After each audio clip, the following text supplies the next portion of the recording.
चलिए प्रश्न लिखिए। ये भी एक करेक्टेड प्रश्न है। लिखिए प्रश्न। आंतरिक प्रतिरोध से आप क्या समझते हैं?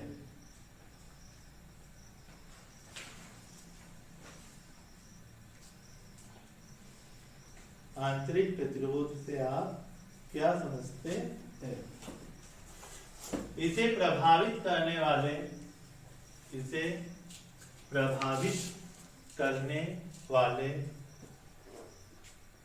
कारक लिखिए।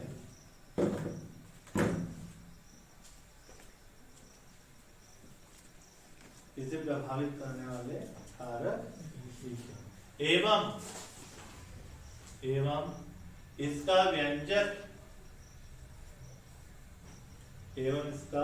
व्यंजक व्युत्पन्न कीजिए।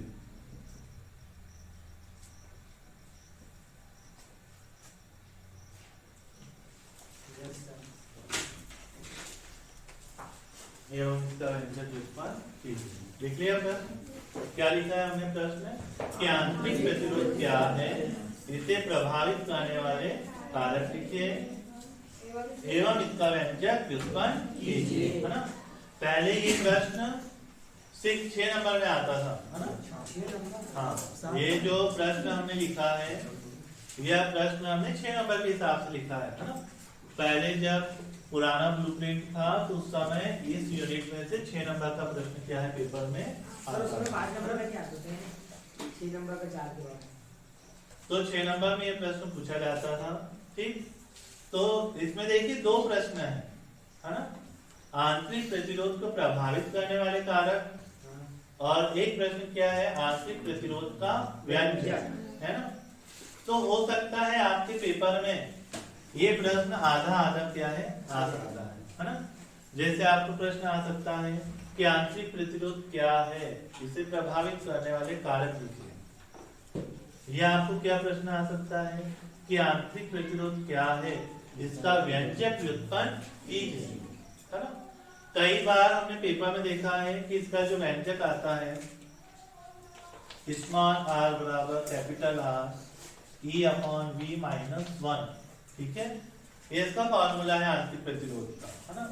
तो कभी कभी पेपर में ऐसा आता है कि आपको ये व्यंजक दे देंगे, सिद्ध कीजिए कि, प्रश्न ऐसा लिखा रहेगा, इधर समझिए अजय, प्रश्न ऐसा लिखा रहेगा, सिद्ध कीजिए कि R बराबर capital R E upon V minus 1, और साइड में आपका लिखा रहेगा जहां प्रतीकों का अर्थ सामान्य है, ठीक है। तो हमें डायरेक्ट प्रूफ करने के लिए व्यंजक की क्या है पूछा जा सकता है, ठीक है। तो हम देखिए उसको सॉल्व करते हैं और समझते हैं, है ना। बहुत सिंपल है, और थोड़ा सा आप ध्यान देंगे तो आपको अभी ही क्या हो जाएगा, ये समझ में आ जाएगा। देखिए प्रतिरोध का मतलब जो धारा के मार्ग में रुकावट डाले, ठीक है। जो धारा के मार्ग में रुकावट डाले उसे हम क्या बोलते हैं, प्रतिरोध। अब हमने शब्द क्या लिखा है, आंतरिक मतलब अंदर, है ना। आंतरिक मतलब क्या, अंदर। अब किस चीज में अंदर धारा प्रवाहित होती है, सैलों के अंदर धारा क्या होती है, अंदर प्रवाहित होती है। कैसे अंदर होती है प्रवाहित, देखिए जैसे ये आपका एक क्या है, सैल है, ठीक है। सैल के अंदर कितने इलेक्ट्रोड होते हैं, 2 इलेक्ट्रोड होते हैं ना। तो ये सैल के अंदर हमारे क्या हो गए, 2 इलेक्ट्रोड, ठीक है। तो क्या होता है कि हम जो विद्युत परिपथ यदि देखें तो विद्युत परिपथ ऊपर से तो लगता ही है पूर्ण, है ना। ऐसा ही विद्युत परिपथ अंदर से भी क्या होता है, जुड़ता है, ठीक। अंदर से कैसे जुड़ता है, किसके अंदर होता है क्या, हमारा विद्युत अपघट्य, क्या होता है इसके अंदर, और इसमें होते हैं क्या, इलेक्ट्रॉन। तो पहले इस इलेक्ट्रोड से इलेक्ट्रॉन निकलकर दूसरे इलेक्ट्रोड की ओर क्या है, गति करते हैं। फिर यही इलेक्ट्रॉन बाह्य परिपथ में इधर से निकलकर कहा जाता है, इधर। तो ये एक संपूर्ण सेल क्या है, पूर्ण होता है ना। यदि ये इलेक्ट्रॉन गति करना बंद कर तो धारा बहेगी क्या, नहीं। जब इलेक्ट्रॉन इधर से इस इलेक्ट्रोड पे आएंगे तभी इलेक्ट्रॉन इस इलेक्ट्रोड से कहाँ जाएंगे, इधर। ठीक है, या आप ये कह सकते हैं कि ऊपर से इलेक्ट्रॉन क्या होते हैं कि इस इलेक्ट्रोड से इस इलेक्ट्रोड पे जाएंगे। ठीक, पहले इलेक्ट्रोड से किस पे जाएंगे, दूसरे। जैसे ही एक इलेक्ट्रॉन पहले इलेक्ट्रोड से दूसरे इलेक्ट्रोड पर जाता है, वैसे ही विद्युत अपघट्य के अंदर दूसरे इलेक्ट्रोड से एक इलेक्ट्रॉन निकलकर कहाँ जाता है, पहले इलेक्ट्रोड पर जाता है। ठीक है, तब विद्युत परिपथ पूर्ण होता है और धारा क्या होती है, प्रवाहित होने लगती है। ठीक है, ऐसी ही धारा बहती है। ठीक है, आप देखिए इसके अंदर क्या है उपस्थित, विद्युत अपघट्य है ना, विद्युत अपघट्य। यदि यह विद्युत अपघट्य धारा के मार्ग में क्या डाले, रुकावट, क्या डाले धारा के मार्ग में, तो हम इसे बोलते हैं क्या, आंतरिक प्रतिरोध। क्या बोलते हैं इसे हम, आंतरिक प्रतिरोध। आगे समझ में हमें ऐसे लिखना है कि किसी सेल के अंदर उपस्थित विद्युत अपघट्य धारा के मार्ग में जो रुकावट डालता है उसे हम उस सेल का क्या कहते हैं, आंतरिक प्रतिरोध कहते हैं। आगे समझ में है ना। और आंतरिक हमने क्यों लिखा है, क्योंकि सेल के अंदर साइड हो रहा है, सेल के अंदर ही विद्युत अपघट्य होता है कि बाहर होता है, अंदर ही रहता है, सेल के अंदर ही विद्युत अपघट्य पाया जाता है। ठीक है, जब वह विद्युत अपघट्य धारा के मार्ग में रुकावट डालने लगता है उस समय हम उसे क्या बोलते हैं, आंतरिक प्रतिरोध कहते हैं। और आंतरिक प्रतिरोध का जो व्यंजक होता है इसे स्मॉल आर से दर्शाते हैं। स्मॉल आर बराबर होता है capital R E upon V minus 1। यहाँ पे जो ई है यह विद्युत वाहक बल है। ठीक है, और वी जो है ये विभवांतर है। ठीक है, ई क्या है, विद्युत वाहक बल, और वी क्या है, विभवांतर है। आया समझ में आपको, इतना लिख सकते हैं परिभाषा। क्या लिखेंगे हम परिभाषा, कि किसी सेल के अंदर उपस्थित विद्युत अपघट्य धारा के मार्ग में जो रुकावट डालता है उसे हम सेल का आंतरिक प्रतिरोध कहते हैं। अब आंतरिक प्रतिरोध को प्रभावित करने वाले कारक देखते हैं। क्या देख रहे हैं, आंतरिक प्रतिरोध को प्रभावित करने वाले कारक। ठीक है, तो ये भी बहुत सिंपल है। आंतरिक प्रतिरोध कब अधिक होएगा और कब कम होगा, हमें ये चीज बताना है मुख्य रूप से। ठीक है, आंतरिक प्रतिरोध किसके कारण उत्पन्न हुआ है, विद्युत अपघट्य के कारण हुआ है।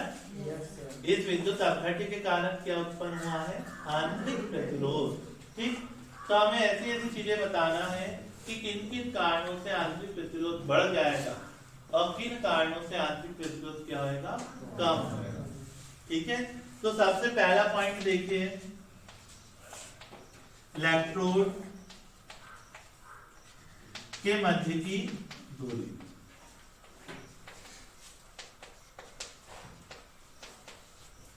ठीक है, इलेक्ट्रोड के मध्य की दूरी है ना। यदि ये इलेक्ट्रोड पास पास में हो, यदि ये इलेक्ट्रोड क्या हो, पास पास में, तो इलेक्ट्रॉन बहुत सरलता से पहले इलेक्ट्रोड से दूसरे इलेक्ट्रोड पर आ जाएगा। आ जाएगा। तो जब इलेक्ट्रोड के मध्य की दूरी कम होएगी तब आंतरिक प्रतिरोध क्या होएगा, कम होएगा कम।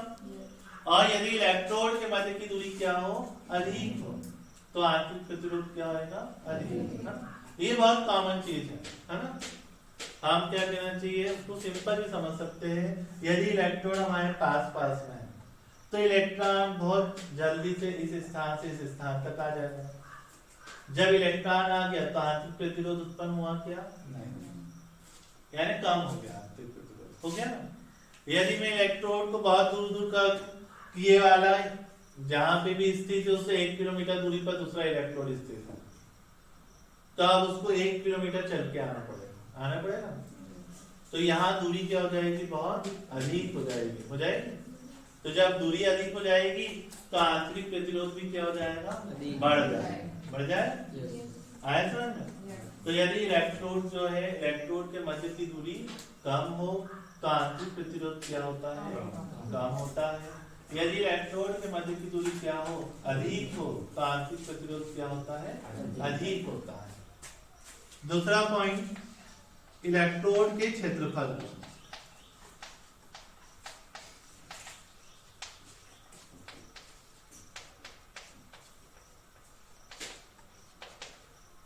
इलेक्ट्रोड के क्षेत्रफल, ठीक है। देखिए मैं इलेक्ट्रोड का क्षेत्रफल बढ़ा दे रहा हूं, जैसे मैंने इतना इतना क्षेत्रफल बढ़ा दिया, ठीक, और बढ़ा देता हूँ, इसका और बढ़ा दिया, हाँ? तो जब हमने इलेक्ट्रोड का क्षेत्रफल बढ़ाया तो उनके बीच की दूरी क्या हो गई? हो गई कम। दूरी कम हो गई मतलब आंतरिक प्रतिरोध क्या हो गया? कम हो गया ना, कम। यदि मैं इस क्षेत्रफल को कम कर दूं, है ना, मैं इलेक्ट्रोड को और क्या कर दूं? पतले कर दूं, हाँ? जब मैं इसका क्षेत्रफल क्या कर दूंगा? कम कर दूंगा, तब आंतरिक प्रतिरोध क्या हो जाएगा? हो जाएगा। आया समझ में? तो यदि इलेक्ट्रोड का क्षेत्रफल अधिक हो तो आंतरिक प्रतिरोध क्या होता है? कम होता है, और इलेक्ट्रोड का क्षेत्रफल कम हो तो आंतरिक प्रतिरोध क्या होता है? अधिक होता है। आया समझ में? Yes sir. तीसरा पॉइंट है सांद्रता का प्रभाव।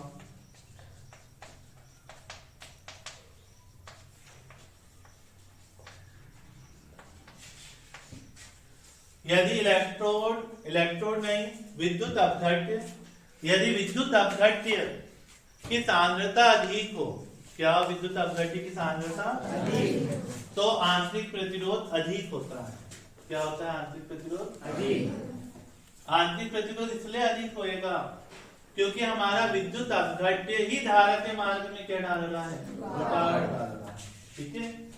यदि हम उसको और अधिक क्या बना दें? प्रबल बना दें, तो वो धारा को बहने देगा? नहीं बहने देगा, है ना, क्योंकि विद्युत अपघट्य के कारण आंतरिक प्रतिरोध क्या हो रहा है? उत्पन्न हो रहा है। यदि हम विद्युत अपघट्य की सांद्रता को क्या करेंगे? बढ़ा देंगे, तो आंतरिक प्रतिरोध क्या हो जाएगा? बढ़ जाएगा, ठीक है।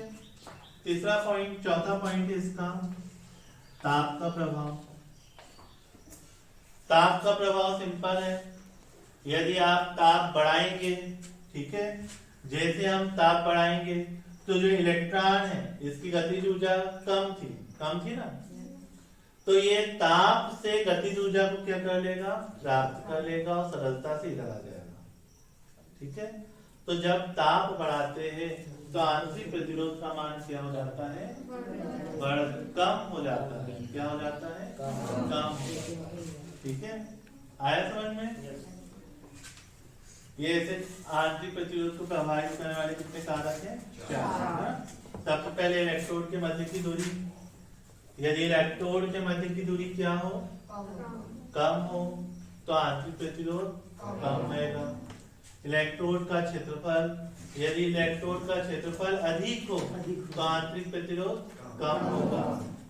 सांद्रता का प्रभाव, यदि विद्युत अपघट्य की सांद्रता कम हो तो आंतरिक प्रतिरोध कम होगा। यदि विद्युत अपघट्य की सांद्रता अधिक हो तो आंतरिक प्रतिरोध भी क्या आएगा? अधिक होगा। ताप का प्रभाव, ताप बढ़ाने पर इलेक्ट्रॉन की गतिज ऊर्जा क्या होती है? बढ़ जाती है। जब इलेक्ट्रॉन की गतिज ऊर्जा बढ़ जाती है तो आंतरिक प्रतिरोध का मान क्या हो जाता है? कम हो जाता है, ठीक है।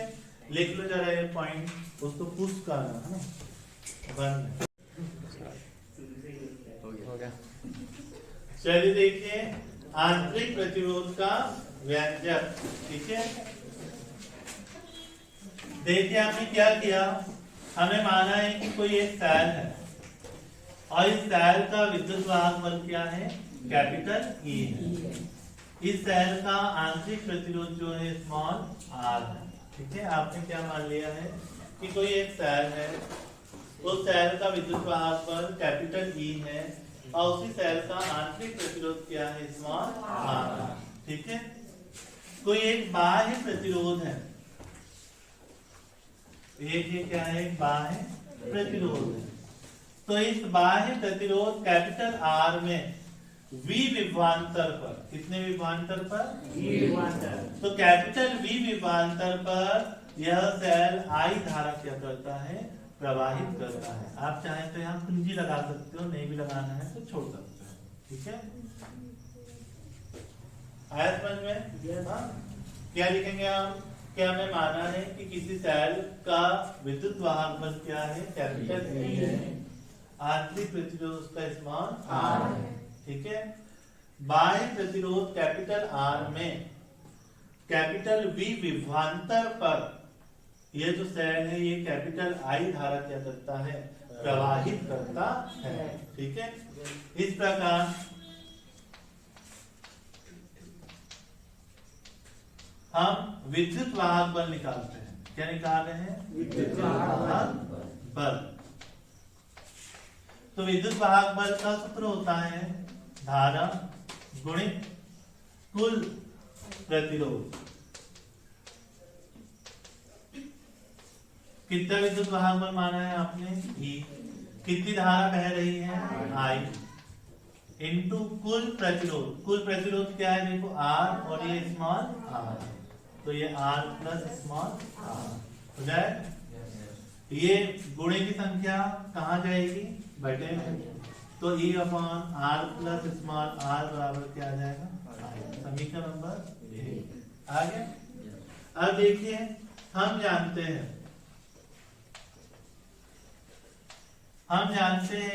ओम के नियम से,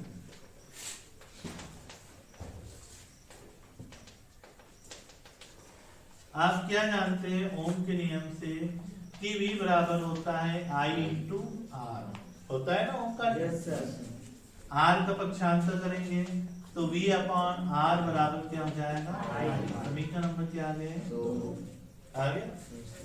यदि इस सेल का बाह्य प्रतिरोध क्या है? कैपिटल R, विभवांतर कितना है? V, धारा कितनी बह रही है? I। तो ओम के नियम ने क्या संबंध बताया है कि V बराबर से I इंटू आर। हमने I का मान निकाला, R का पक्षांतर किया तो V अपॉन R इक्वल क्या आया? I। समीकरण नंबर क्या आ गया? ये 2 आ गया। अब देखिए, समीकरण 1 भी I के बराबर है, समीकरण 2 भी I के बराबर है। दिख रहा है आराधना? समीकरण 1 भी किसके बराबर है? I के बराबर। समीकरण 2 भी किसके बराबर है? I के बराबर। तो जब दोनों के RHS बराबर है तो LHS भी क्या होंगे? बराबर होंगे ना? बराबर। तो हम वही लिखेंगे कि समीकरण 1 व 2 से क्या हो जाएगा? समीकरण 1 व समीकरण 2 से कि पहले में ये वाला लिख देता हूं, V अपॉन R बराबर से क्या हो जाएगा हमारा? E upon R plus small r आ जाएगा ये। ठीक है, पूरा ध्यान इधर रखना है ना। अब देखिए, ये बटे की संख्या आप इसे पक्षांतर करेंगे, ये कहाँ जाएगा? ऊपर, और ऊपर वाला V कहाँ आएगा? होता है ये? Yes sir. तो ये हो गया हमारा R plus R upon capital R equal E upon क्या आ जाएगा? V हो जाए। अब मैं क्या करता हूँ कि इस R को दोनों के बटे में लिख दे रहा हूँ, तो R upon R plus R upon R equal E upon V। R से R क्या बचा? 1। R upon capital R equal E upon V। ये प्लस वाला 1 उधर जाएगा तो माइनस ही होता है? Yes sir. कि प्लस ही रहता है? पता है ना सबको? Yes sir. जब प्लस वाली संख्या को हम पक्षांतर करते हैं तो वो काय में जाएगी? तो ये हमारा +1 हमने ट्रांसफर कर दिया, तो R अपॉन R इक्वल क्या आएगा? E upon V minus 1। अब ये जो बटे की संख्या पक्षांतर होगी तो ये काय में जाएगी? गुणे में। सबको पता है? Yes sir. तो ये स्मॉल r बराबर क्या आ गया? Capital R into E upon V minus 1। That is proof या फिर अभिव्यंजक। आ गया? क्या दम था इस व्यंजक में? कुछ विशेष था क्या ये? कुछ भी नहीं है, है ना? आपको बहुत सिंपल है ये, ठीक है। बस सावधानी से आपको पक्षांतर करना है ना। कई बार हम गलती से मिस्टेक कर देते हैं, ठीक है, कि इधर से धन वाली संख्या को पक्षांतर कर रहे तो माइनस लगाना भूल जाते हैं, धन ही लगा देते हैं। ये बटे की संख्या हमको सबको पता है कि बटे की संख्या पक्षांतर होगी तो गुणे में जाएगी, लेकिन हम उसको गुणे में नहीं लिखते, बटे में रहने देते हैं, तो उस वजह से हमारा आंसर क्या हो जाता है, गलत हो जाता है ना। और कुछ विशेष नहीं लिखना है इसमें, सिंपल आप चाहें तो सिंपल लिख सकते हैं, जैसे मैंने अभी आपको बताया ना। हम सिंपल लिख सकते हैं कि माना कि कैपिटल ई बराबर सेल का विद्युत वाहक बल, स्मॉल आर बराबर सेल का आंतरिक प्रतिरोध, कैपिटल आर बराबर बाह्य प्रतिरोध, V बराबर विभवांतर उत्पन्न विभवांतर, और I बराबर प्रवाहित धारा, है ना। I क्या हमारी प्रवाहित धारा। फिर आप ये डायग्राम बना दीजिए, है ना। फिर हम लिख सकते हैं कि इस प्रकार सेल का विद्युत वाहक बल बराबर क्या आएगा, धारा गुणित कुल प्रतिरोध। तो ये विद्युत वाहक बल E बराबर धारा I, कुल प्रतिरोध R धन स्मॉल r। हमें I का मान निकालना है, हमने इसका उठा के क्या कर दिया, पक्षांतर, तो ये कहाँ आ गया, बटे में। सबको पता है ना, ये बटे में जाएगा ना कि कहीं और जाएगा। यदि मैं इसको इधर से पक्षांतर करूंगा तो गुणे में, अब गुणे से पक्षांतर करूंगा तो बटे में, आगे बटे में। समीकरण है, कुछ विशेष किया क्या हमने। फिर हम सब जानते हैं ओम का नियम, सबने पढ़ा है कि ओम के नियम से V बराबर क्या होता है, I इंटू R, है ना। हमने I का मान निकाला, फिर हमने R को क्या कर दिया, पक्षांतर। कहाँ आएगा R, यहाँ बटे में जाना है क्योंकि इधर गुणे में था। समीकरण 2 हमने देखा कि समीकरण 1 भी I के बराबर है, समीकरण 2 भी I के बराबर, और I यही वाली I है ना, जो हमारे परिपथ में धारा प्रवाहित हो रही है, वह धारा क्या है, I, ठीक। तो ये एक ही धारा है ना, एक ही धारा। तो जब ये एक ही धारा है तो धाराएं आपस में अलग अलग होगी क्या, नहीं। तो इसका मान जिसके बराबर है यही मान इसके भी क्या होगा, बराबर होएगा। तो हमने इसलिए समीकरण 1 और समीकरण 2 से मिला के लिख दिया कि V अपॉन R बराबर क्या होगा, E upon R plus small r, ये लिखा है ना। फिर नीचे वाला कहाँ गया, ऊपर, और ऊपर वाला नीचे। हो गया कि नहीं हो गया, यस सर। फिर ये कैपिटल R को हमने दोनों के बटे में लिख दिया, ये कैपिटल R से कैपिटल R कैंसिल, तो क्या बचा यहाँ 1, small r upon capital R। ये +1 उधर जाएगा तो माइनस में जाएगा, ये सबको दिख रहा है ना, सब भी है ना। +1 उधर गया तो क्या हुआ ये, अब ये बटे वाली संख्या पक्षांतर होगी तो काय में जाएगी, गुणे में। हो गया, आप नीचे लिख देंगे यही अभिष्ट आंतरिक प्रतिरोध का व्यंजक है, लिखे चलिए। पुश करो, पुश नहीं, बस